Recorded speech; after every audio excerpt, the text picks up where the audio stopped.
Hi everybody, welcome back to Simple. Roy here, and I thought, well, what kind of deeper dive could I take with plants this week? It's March 14th, I believe, so it could be in the next maybe I have one show left indoors, and we're gonna be moving outdoors pretty quickly, uncovering plants and getting out in the gardens. So I thought the deeper dive I could take this week, I think, is going to be sedges. And I'm not going to go over 150 different species. I'm going to talk about 4 or 5 sedges, but how I create a sedge matrix, a sedge grouping. And I'm going to go over 2 or 3 specific groupings I use, where it might be 5 or 6 sedges with 5 or 6 different plants weaved in between them. So the first picture you see is a sedge meadow I did at Cantini. It's a war museum outside of Chicago. It's a beautiful place. They honor all the World War I, World War II, Korean War. They honor the soldiers that had fought in those wars. And they asked me to do a large drainage area along the entranceway, off the entranceway along one of the parking areas. So it was about 5,000 square feet, and I just used sedges, and we're seeding in other plants. But you can see in this photo, it was quite a big site. And I have a list there you can see of the sedges I used. See, I'm getting right into this. I'm not wasting time. The sedges I used, and it's coming up right now. I used, my main sedge was Carex stricta. I'd say that's about at 35% to 40%. And the sedge was Carex stricta, Carex pallida, Carex bromoides, Carex stipata, Carex crenita, Carex lupulina, Carex comosa, Carex annectans, Carex mesquingumensis, Carex brevior. That was brevior was more up the side, it's the drier side. I mixed that with Spirabolus heterolepis, prairie drop seed. That was my mixing of sedges till I worked my way down to where there'd be more soil moisture. And then the consistent soil moisture was with the Carex stricta and the other sedges, lupulina, I used just as filler plants. A group here, a group there. So it was very emotional how I blended them together, and Carex bromoides was in the shade area. So you can see that's the list of sedges that I use on that particular site. And the next image is me laying them out. I had a sketch I made, and I put the sketch on a clipboard. Then I laid out the big patterns, and I filled in with the more smaller groups. Carex pallida was a big pattern too, because that takes dry to wet soils. That was a major one, because when it gets really wet, the Carex pallida thrives. When it gets really dry, the Carex pallida just lingers, but stays rich and green, and it always looks like it's combed to the side, like somebody brushes it every day. So it's a beautiful sedge, especially for those areas that were uncertain about how long the water will be there and how long before we get another water event that would cause that area to be wet for a certain number of days. And there it is. The next picture image is it being almost done. And the watering system that the Cantini had, we just put hoses out and hooked up sprinklers to keep it saturated and wet initially. So that was a fun project. I've had a lot of projects like this, and more so to create sedge groupings. But the key to the sedge grouping, it has to look good. And that doesn't mean to look good to everybody, but it has to have a sense of structure. I always go back to Impressionistic painters, and for a lot of the sedges, I go back to that Van Gogh painting I liked at the Art Institute. I can't think of the name of it right now. I had it in my last show. The Poet's Garden. The Poet's Garden. It's got that green, blends of green shades with yellow specks. The yellow will probably color flowers within it, but you can't tell what it is as if it's a flower or just a yellow speck on the canvas. But it's the way the tones of color change, and that's what I use in my sedge matrices is tonal colors of change. And I'll go through that on this one image I put up. It's called The Practical Influence of Carex. So I thought, well, how come sedges are so valuable? What value do they create? And you can read this, we'll read this together. Creating a healthier habitat for woody plants. It's a deep penetrating roots that manage and monitor soil moisture, bring soil moisture actually up into the root zone.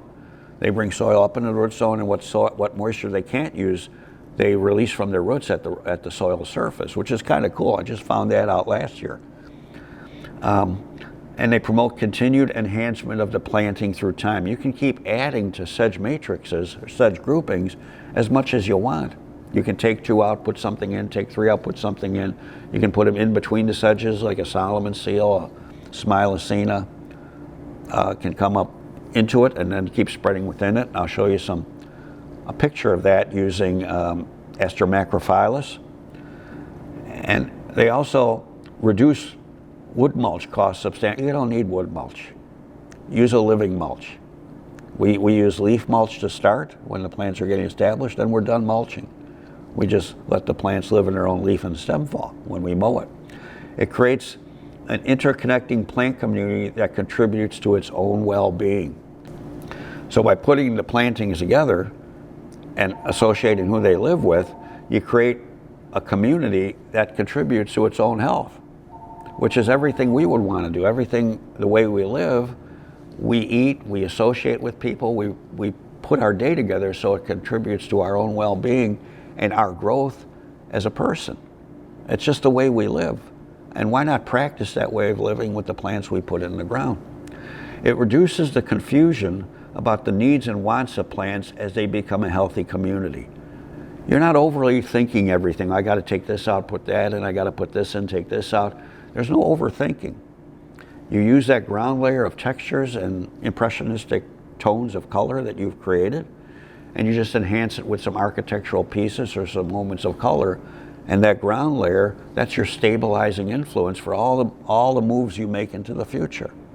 And the ground layer lives, it manages weed population by shading the ground out quickly. So it's the big contributor to stability, maintaining the costs of stewardship. It's easier to care for. Okay. So the next slide, the next picture there, that represents the plants we use. Most every plant I put in now I grow in 2.5-inch containers because it's economical.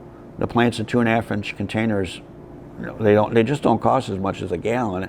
And when I put a 2.5-inch plant in the ground, in 4 to 6 weeks, it equals the size of a 1-gallon container that you pay 4 times the price for. And then some people say, Roy, you're not making money. Well, that's a generalization. I am making money because I'm getting more work. One, I'm getting more work now because people have a belief in alternative styles of planting other than Vinca, Pachysandra, and Euonymus. They see the possibilities of diversity, which is growing and growing. And also then the plants are more affordable. But yeah, when you add up the total numbers, we still do well, but what's wrong with the client doing well too? What's wrong with them having something of affordability in relationship to what they'd like to do on a larger scale? Even the wild Geranium maculatum, Asarum canadense, Aster variegatus, the Tonidia integrima, wild yellow pimpernel, those are all in 2.5-inch pots. So let me go through the creation of the sedge matrix. So I'll do a quick one with you. And you can see on the next slide, the plant communities. There's two of these images show you when we're finished what it looks like on a larger scale. These are backyards actually where we're getting rid of turf because the turf isn't doing well in the shade, and they're tired of overseeding. So we planted these large shade gardens. And then you can see in the next image sedge communities, and also the durability of sedges on steep slopes. So the one slope I planted was 122 steps down to Lake Michigan, and we had a plant laying down. We couldn't stand up there because it was too steep. And I know the 122 steps because every time the plants I laid out, by the time 40 of them rolled down to the beach, I would make a trip down there to bring all 40 back up to where we were planting. So I had a good workout. It was a good workout too. So the first sedge I'll go over it with you on the picture Carex bromoides. Carex bromoides grows in moist woodland areas. The average to moist soil. Has a loose look. It doesn't fall over when it flowers. It keeps the center filled. The next one is Carex gricia. The one after that you see in the picture is Carex pennsylvanica. Now, most people are familiar with Carex pennsylvanica. It has an open growth habit. The runners will go out maybe 8 to 12 inches in a year, but the runners are not dense, so it'll leave little openings between the runners as the plant spreads, and eventually in a 5-year period it will dense up, but it will leave space for plants to come up in between it. And I'll show you that with the Aster macrophylla. And then the next one is Carex albicans. Carex shortiana. Carex albicans, I'm sorry, is for average to dry soil, but it's a mounding sedge. Similar conditions to pennsylvanica, but it's more mounding. It's fuller, quicker, and doesn't spread by the runners. Carex shortiana is a beautiful upright sedge with greenish blue, but more green-blue foliage, and the flowers look like black cigars stacked on a very ornamental plant. And it's a supportive plant. Shortiana stands up. So if you have a sedge or other plant that leans a little bit, that will be your support for that plant that will lean. So it's a very upright, arching, vase-shaped, but yet supportive plant. And Carex springeli, which has beautiful flowers that kind of dangle, silvery green. But at a moment, it all collapses after it's done flowering, lays flat, and then it fills its own center with new growth. And I like to sprinkle that in. So let me go over the beginning of a sedge matrix with you, and we'll take the trusty pen, eraser, and we'll do an area 5 by 10 or 6 by 10. We'll take a 1, 2, 3, 4, 5, 6 by 10. That'll be 60 square feet. And out of the sedges I've shown you, I'm going to use Carex albicans,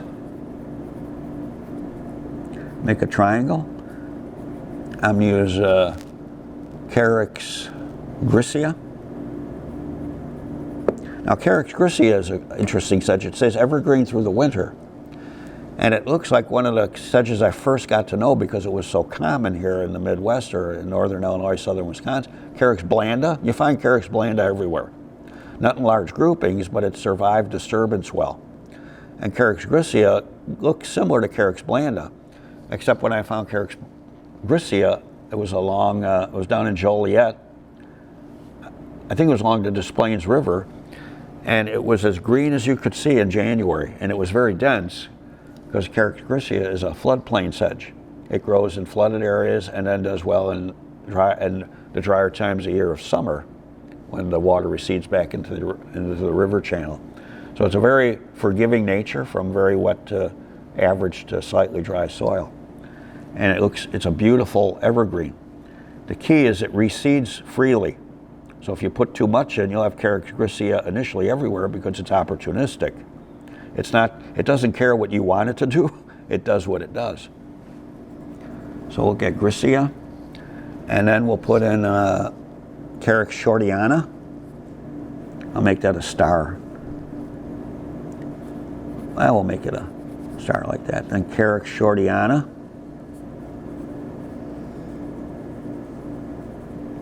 Make that a square. And then I'm going to add we'll put a fern in, Dipteris marginalis. Make a circle. And this will be our initial planting. And remember, after this initially is planted, I can keep adding things to this 10 years from now if I feel like it. 2 years later, next year, 10 years. Dipteris marginalis. So I'll start with the Carex albicans. I'm putting them on 10 to 12 inch centers. I want the plants to become dense quickly. And you can see in the picture I have a new planting, and you can see next to that image 1 year later. I've covered up almost 70% of the earth a year later. And 2 years later, after they go vegetative, after they flower, by mid-June, I won't see soil anymore. And that's the goal, is to cover the earth as I mentioned before, to cut light from hitting soil to reduce weed seed germination, mostly like garlic mustard, henbit, chickweed. You can really reduce that weed population dramatically, especially garlic mustard. You can really cut down on the abundance of garlic mustard in a woodland planting by smothering out the light and reducing seed germination. Okay, so I'm going to take Carex albicans and I'm going to put a tight group here, 12 to 10 inch centers, and then I'm going to put Grisea here, another albicans here, Grisea, Grisea, Grisea, and then 3 ferns here, 3 ferns here, and 3 ferns here. So I got a group of 3, 3, 3 of the Diropterus marginalis, and I could have moved this one over here in this corner. I'm just doing emotionally what I feel like at the moment. And it could be after I review this, say when the show is over, I take this home, I go, I want to put them over here, and I want to keep the Carex shortiana over here because I'm going to do something in this section totally different than what I was originally thinking. This is just a starting point. Like I mention all the time on these grid drawings, this is just to get your mind moving. And then you can review easily what you're thinking and see where you want to make changes or adapt to another style of planting out here that you weren't quite thinking of when you started. So I've got the Diropterus here, and I think I'm going to take a Carex shortiana and put 2 here and put 2 here. And those are going to be the nice vase shaped on the sedges. And I might put, no, I don't want any, I think 2 here, 2 here. I might put 3 here. I'm going to make this a little bigger, have 2 here, 3 here. Fill this in with Grisea. That's going to be my dominant look, is the Grisea. I mean albicans. I have albicans here. Then I put Grisea back here, a group of 3, 4, and then finish it off with Carex Grisea. So I've created a simple sedge matrix. I've got Carex Grisea flowing, or Carex albicans flowing through here. I've got 2 vase-shaped towers of Carex shortiana upright with the nice black flowers stacked on top of each other here, and 3 groups of ferns. Now I can take this, and I mentioned earlier when I was sharing my discoveries with Pete Outhoff that he had got me to understand better. I could take this, I could stretch this whole pattern out for maybe 100 feet if I want to. And after I stretch this out for 100 feet to have beautiful continuity of 2 or 3 layers of textural sedges, the 2 Grisea with the wide leaf, the dark green, and the light green and smaller foliage of albicans, maybe as I stretch it out, I could start putting some wild geranium in between there. That to be something I enhance or add to 3 years later, 5 years later, or the following year, depending on budget.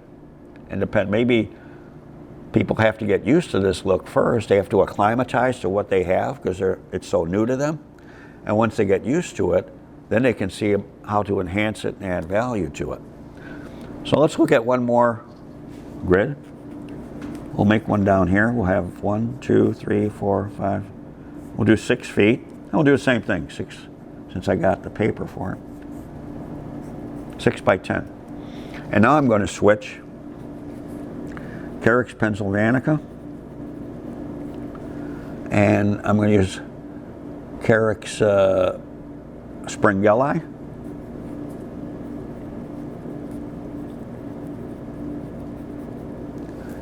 and I think I'll try Tonidia. Okay, yellow pimpernel. This is a beautiful plant. Has open umbellifery yellow, almost like dill. It looks like dill, so it's Tonidia. And Carex shortiana. I really like shortiana because it's a supportive plant also. So I can hold things up like the Tonidia. Okay, I think we'll start with that. So I'll take pen sedge. Again, pen sedge is my dominant low-growing sedge. So I'm going to use that again, similar to the way I use albicans. It's that low-growing ground cover. It sets the tone for everything. But it has a little looser look than albicans. Where's the eraser? See, I was thinking about talking more than I was thinking about drawing. I had too much pen sedge. Okay, so I start there, and then I'm going to put in a Carex springeli here, a Carex springeli here.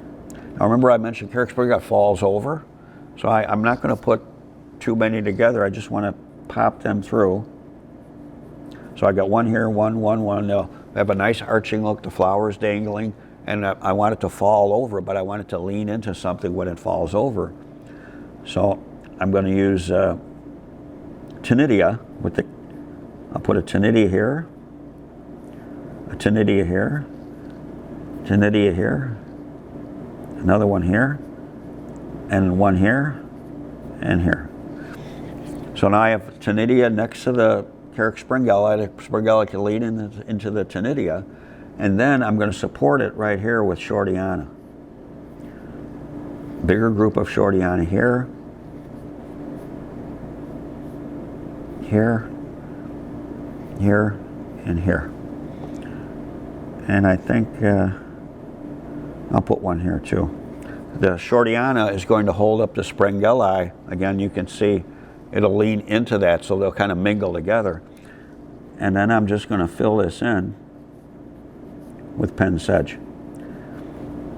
And it might say, well, you're using a lot of pen sedge, but the pen sedge gives me future opportunities because it's the one I can mingle geraniums in with. I can put, what do I else have on this list? Tulips. You'll see an image with tulips. I can put tulips all through there. And I can use geranium maculatum and meadowrue, Thalictrum dioicum. And I can pop that in at any time through the Carex pennsylvanica. Well, as you can see on the last one, I just finished the last one. So with these two sedge matrices, it gives you an opportunity to see that you can take a small area like this, and the key, like I mentioned before, and that Pete really helped me with, stretch them out. You can see how stretching these out to fit any style would have a low ground layer continuity. And with this last one, each one can be enhanced later. Actually, I drew in here, you can add geranium maculatum between the Carex pennsylvanica, so it might look like a lot of pen sedge initially, but you can keep adding the 2.5-inch pots of geranium maculatum. You can put in that Thalictrum dioicum with the soft foliage, looks kind of like columbine foliage, and you can even put the Thalictrum in between the Carex shortiana with the upright foliage and have that soft meadowrue foliage mingling between that. And that, again, will make people cry. It'll be so beautiful. And it's something they haven't seen before. And that's your way of being the artist in the garden. It's not just the health of the plants, but it's also the beauty the plants can represent, be interpreted by your customers, your clients, people walking down the street, young children. They're moved by something other than what they're typically traditionally seeing. So the last group of slides, I have pictures. There's a Carex mix that shows different textural mixes of sedges. From that, I go to Carex albicans along a slope with just leatherwood fern, Dropteris marginalis, a residential planting. Then the image after that is one we're working with some local communities, planting the area between the curb and the sidewalk, which is owned by the cities where the street trees are. We're putting all those in sedges, mixed sedges. And the homeowner doesn't have to mow it. That cuts down on the use of gas, the noise of mowing. Mowing is done much quicker. It allows for deeper penetration of moisture into there, supporting the health of the trees, so you don't have as much runoff. So by reducing the mowing, deeper moisture penetration, and it's also good for small creatures to live in as the sedge layer lays there, because it gets mowed once and everything lays there for cover. And there's progressive communities, I'll name one, Oak Park, Illinois, that is doing more and more of this. And more cities are thinking about it as time goes on, because it makes sense. And smart wins. usually in most of the places I go. And the last one is the intermingling of Carex pennsylvanica, or the very last one, spreading by runners, and that's mixing in with the Aster macrophyllus, which spreads by runners too. So it creates a really tight-knit community, but you have the distinction of two different types of foliage, which makes it very interesting to look at. And the very last image are plantings we've done with schools in the city of Chicago, where we take away some of the turf that's not even living underneath a lot of the large street trees, and we're putting in sedge groupings, and the kids are doing the planting. So the kids plant it with the teachers, they understand why the plants are there. Like mentioned before, more water penetration, textures, reducing weed competition, and they're understanding other styles of planting other than traditional turf they see in a lot of the neighborhoods, and also some of the vacant lot communities. So it's a good educational thing, and they're learning something young that they can take home and share with their parents, and maybe they can look at a different style of planting. So it's all about communication and exchanging ideas with people, and I hope these two simple plantings help you get off to a good start. And if you're doing sedge communities already, I mean, good for you. You're coming up with a lot of cool ideas and a lot of ways to present a way to move into the future to reduce unnecessary costs of labor and mowing practices. So keep it up, and thanks for being here today. I'll see you later.